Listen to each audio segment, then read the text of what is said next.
عمر صاحب چې کله بیت المقدس فتح کړو حضرت عمر صاحب فیصله وکړه چې دلته د يهوديانو آبادیان بنوي يهوديان راتلی شي بالکل راتلی شي دلته د يهوديانو مقدسات شته دلته د عیسایانو مقدسات شته خو لیکن دلته يهوديان نشي آبادې دي او مسلمانانو لاس بیت المقدس راغو مسلمانانو فتح کړو بیا زما محترمو تقریبا 300 یا 600 کال پورې مسلمانانو سره بیت المقدس عیسایان راغله عیسایانو چې کوم د بیت المقدس بیا واغسو د مسلمانانو د لاس نه 80 کال 90 کال بیت المقدس بیا عیسایانو سره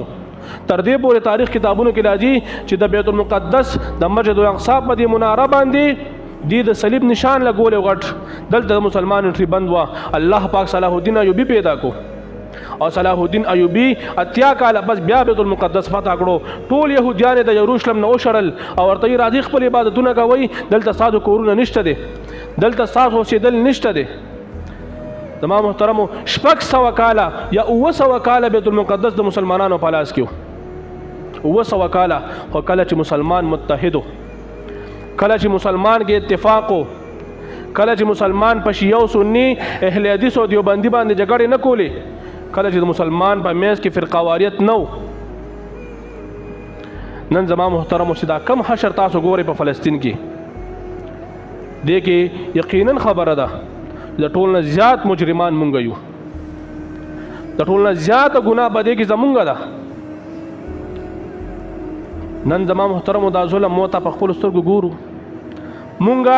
د سقوط بغداد قصه اوریدلې و چې بغداد سقوط شو بغداد د مسلمانانو د لاس نه اوته او هلاکو خان په بغداد کې د مسلمانانو د سرونو د کوپړو نه مینار جوړ کو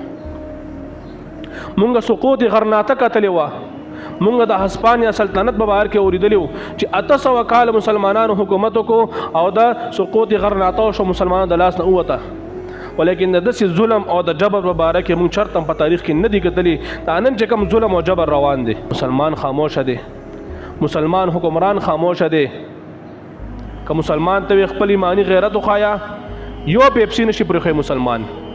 د يهوديانو یو پروډکټ نشو پرې مونږه